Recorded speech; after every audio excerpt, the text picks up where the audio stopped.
Hola, ¿qué tal, gente? ¿Cómo están? Bienvenidos una vez más al lado oscuro.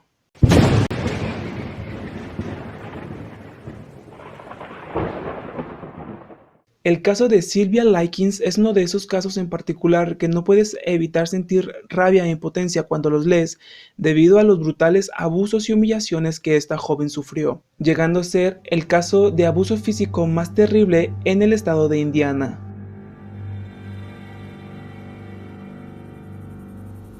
Sylvia Mary Likens nació el 3 de enero de 1949 en Lebanon, Indiana, Estados Unidos. Fue la tercera hija de los 5 que tuvo el matrimonio de Lester y Berta Likens, quienes trabajaban en el carnaval y por este motivo viajaban constantemente.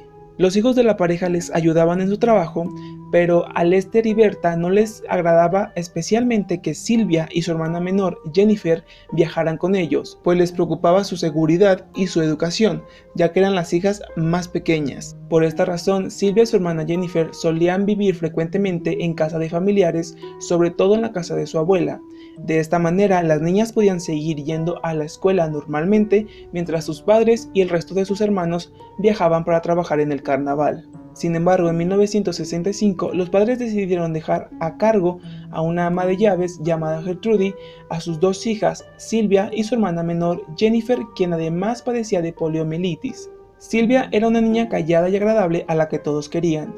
De hecho, ella solía ayudar a sus vecinos a lavar los trastes y plancharles, y de esta manera se ganaba un dinero que compartía normalmente con su madre, ya que sus padres constantemente solían tener problemas económicos. Lester y Berta conocieron a Gertrude unos días antes en la iglesia. Le ofrecieron $20 a la semana para que cuidara de sus dos hijas, a lo que Gertrude aceptó. Ella tenía 7 hijos de distintos matrimonios que no habían funcionado. Su primer hijo lo tuvo a los 16 años y durante el tiempo de sus 7 embarazos además tuvo otros 6 abortos. Gertrude le hizo creer a Lester y a Berta que cuidaría de sus hijas como si fueran sus propias hijas, por lo que Lester y Berta se fueron confiados de que dejaban en buenas manos a sus hijas. Gertrude tenía 37 años, sin embargo se veía de 60, debido a que fumaba mucho, bebía constantemente, sufría de asma y tenía una serie de achaques. Ella ganaba dinero planchando ropa a sus vecinos y de lo que podía extraer de los padres de sus hijos. Sylvia y Jennifer se mudaron a la casa de Gertrude y sus 7 hijos: Paula de 17 años, Stephanie de 15, John de 11, Mary de 12, Shirley de 10, James de 8 y Dennis Lee de 1 año. La primera semana de las niñas en la casa de Gertrude pareció ir bastante normal. De hecho, parecía que Sylvia y su hermana se llevaban muy bien con los hijos de Gertrude.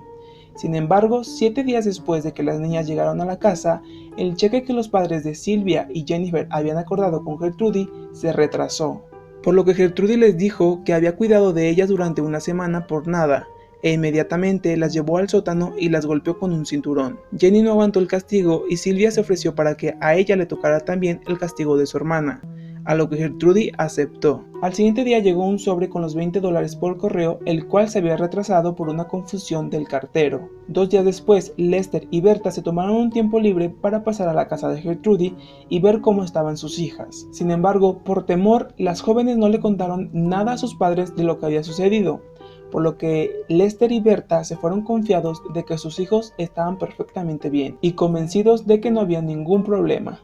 Pasaron unos días aparentemente en calma, sin embargo los pagos que tenían que hacer los padres de Sylvia solían llegar retrasados de entre 1 y 2 días, lo cual hacía enfurecer a Gertrude y esta les quitaba su coraje con Sylvia y su hermana Jennifer, a quienes golpeaba con una pala en la espalda, en las nalgas y en la cabeza. Pero además, Gertrude le cogió un gran odio en particular a Sylvia, a quien le inventaba muchísimas cosas para hacerla quedar mal y aprovechar así para golpearla. Le inventaba que robaba cosas, que hablaba mal de ella y de sus hijas, que era una prostituta, entre otras muchísimas cosas más. Cuando Gertrude se cansaba de sufrir de asma, ponía a su hija mayor Paula como encargada de la paleta.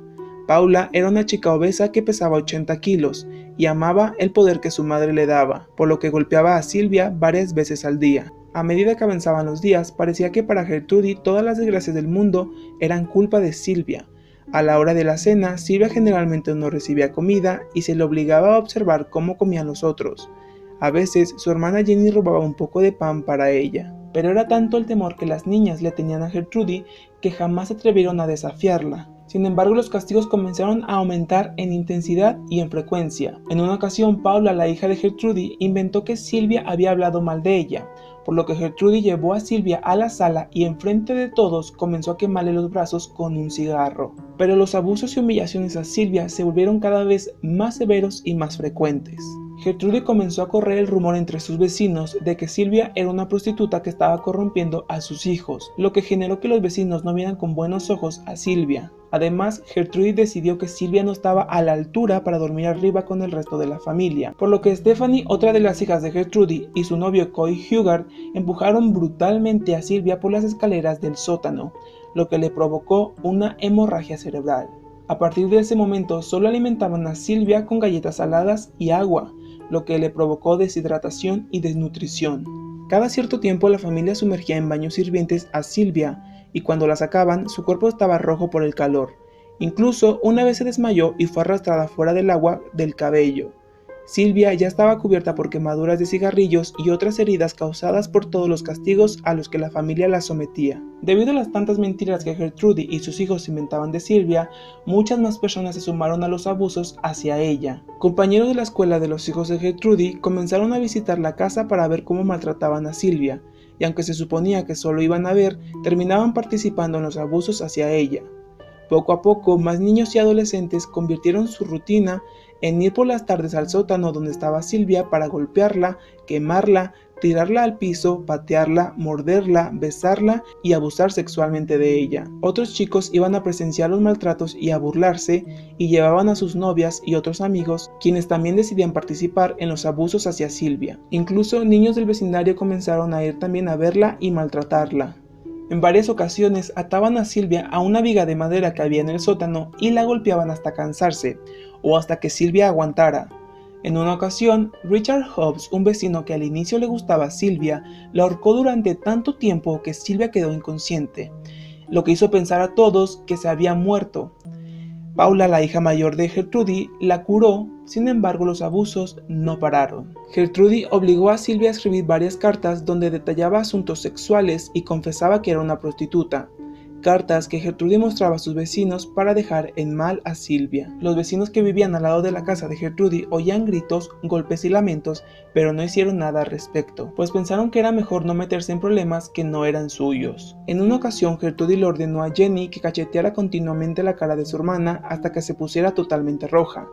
Luego, Gertrude le arrancó la blusa y los pantalones para dejarla totalmente desnuda, y así permaneció de allí en adelante. Silvia fue atada en el sótano, desnuda, temblando de frío y sufría de hambre y sed, además del abuso de todos los que disfrutaban de su dolor. Gertrude obligó a Silvia a meterse una botella de Coca-Cola vacía de vidrio por la vagina frente a la mirada sexual y divertida de sus hijos y sus amigos. Sin embargo, la botella se rompió dentro de la vagina de Silvia, lo que le provocó desgarres en las paredes vaginales. Todos celebraron el hecho con risas de aplausos mientras Gertrude fumaba un cigarro. Esa misma tarde, Coy Hughart, el novio de Stephanie, la hija de Gertrude, pasó a la casa y golpeó en la cabeza a Silvia con un palo de escoba, dejándola inconsciente. Al día siguiente, Silvia estaba incoherente y hablaba sobre alcanzar a sus padres en el carnaval donde se encontraban. Tenía moretones y quemaduras por todo el cuerpo y además olía muy mal a causa de la falta de aseo. Gertrude decidió que debía mojar a Silvia con una manguera frente a todo el mundo, quienes reían viendo cómo Gertrude mojaba el demacrado cuerpo de Silvia. Sin embargo, en un momento, Silvia ya no se movió. Al principio Gertrude le dijo a todos que Silvia se estaba haciendo la muerta. Sin embargo, al ver que no reaccionaba, intentó revivirla bañándola y golpeándola en la cara con un libro. Sin embargo, se dio cuenta de que Silvia ya había muerto, por lo que le ordenó a Richard Hobbs que le llamara a la policía desde un teléfono público cercano. La policía llegó a la casa de Gertrude aproximadamente a las 6:30 de la tarde y Gertrude lo llevó hasta el cuerpo de Silvia, quien se encontraba amordazada sobre un colchón sucio. Gertrude le indicó a Jennifer Likens lo que le tenía que decir a la policía sobre la muerte de su hermana, pero al terminar de contarles lo que había ensayado con Gertrude, les susurró que la sacaran de ahí y les contaría todo. Fue entonces cuando Jennifer declaró todo lo que había ocurrido y lo que ella y su hermana Silvia habían vivido en la casa de Gertrude. Pocas horas después de haber encontrado el cuerpo de Silvia, la policía arrestó a Gertrude y a sus 3 hijos, Paula, Stephanie y John, bajo la sospecha del asesinato de Silvia. El mismo día, Coy Hubbard y Richard Hobbs fueron arrestados y acusados de los mismos delitos. Los tres hijos mayores de Gertrude, además de Coy Hubbard, fueron puestos bajo la custodia de un centro de detención juvenil cercano, mientras que los hijos más pequeños y Richard Hobbs fueron detenidos en el hogar de guardianes para niños de Indianápolis, y todos fueron recluidos sin fianza y en espera de juicio. Michael Monroe, Randy Lipper, Darlene McGuire, Judy Duke y Ann Cisco, otros 5 niños del vecindario que habían participado en el abuso de Sylvia, también fueron arrestados acusados de causar lesiones a una persona, pero fueron puestos en libertad bajo la citación de sus padres para comparecer como testigos en el próximo juicio. Inicialmente, Gertrude negó cualquier participación en el asesinato de Sylvia. De hecho, el 27 de octubre confirmó que había descubierto que los niños, específicamente su hija Paula y Coy Hubbard, habían abusado física y emocionalmente de Sylvia. Gertrude le dijo a la policía, además, que había enviado a Sylvia un par de veces al sótano porque ella se orinaba en la cama. Se determinó que Sylvia Likens había muerto por hemorragia cerebral, shock y desnutrición, causados por los abusos y maltratos de Gertrude, sus hijos, algunos compañeros de la escuela, algunos vecinos y el novio de su hija Stephanie. Durante el juicio, todos los niños y adolescentes aceptaron su culpabilidad y detallaron ante el jurado todos los castigos a los que habían sometido a Sylvia. Fue entonces cuando descubrieron otros abusos de los que Sylvia había sido víctima. Entre ellos, una ocasión que Paula golpeó con tanta fuerza la cara de Sylvia que se rompió la muñeca. Se le inventó que Sylvia había dicho que Paula y Stephanie eran unas prostitutas, por lo que el novio de Stephanie le dio una golpiza frente a ella, quien solamente se rió. En otra ocasión, se le obligó a comerse un hot dog completo, sin embargo, Sylvia no pudo comérselo y vomitó, por lo que se le obligó a comerse su propio vómito. Pero además de estos, muchos otros abusos fueron descubiertos. Aunque Gertrude intentó culpar de todo a sus hijos y a los otros chicos, diciendo que ella no tenía ni idea de lo que pasaba en su sótano, todos los niños y jóvenes, además de la hermana de Sylvia, Jennifer, dieron la misma versión, que Gertrude les alentaba a golpear a Sylvia y que además participaba en los abusos. En el juicio, el fiscal le preguntó a todos los involucrados que por qué participaban en los abusos hacia Sylvia y por qué no habían hecho nada para ayudarla, por lo que ellos respondieron que no sabían y de hecho ninguno de ellos pudo decir con certeza por qué lo habían hecho. Gertrude Benisiewski fue hallada culpable del asesinato en primer grado y sentenciada a cadena perpetua, y se le recluyó en la prisión de mujeres de Indiana. Paula Benisiewski fue hallada culpable de asesinato en segundo grado y sentenciada a cadena perpetua. Obtuvo su libertad condicional el 23 de febrero de 1973, luego de estar 7 años en prisión. Coy Hubbard fue hallado culpable por homicidio impremeditado y sentenciado a 21 años de prisión. Se convirtió en un delincuente y volvió a la cárcel con frecuencia. Richard Hobbs fue hallado culpable por homicidio involuntario y sentenciado a 21 años de prisión, pero murió a los 20 años de cáncer de pulmón. John Benisiewski, aunque apenas tenía 3 años de edad, fue sentenciado a cumplir 21 años de cárcel y se convirtió en el preso más joven de reformatorio de la historia de Indiana.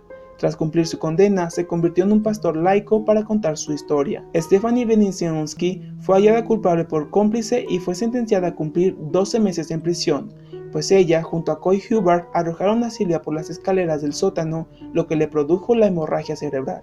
Todos aseguraron en sus testimonios que actuaban bajo órdenes de Gertrude y dijeron que participaban en los abusos, puesto que Gertrude los tenía amenazados y chantajeados. Gertrude obtuvo libertad condicional el 4 de diciembre de 1985, 20 años después de estar en prisión, y pocos días antes de morir en 1990, finalmente aceptó su responsabilidad en el asesinato de Sylvia Likens, culpando a sus problemas personales y a una serie de medicamentos que ingería.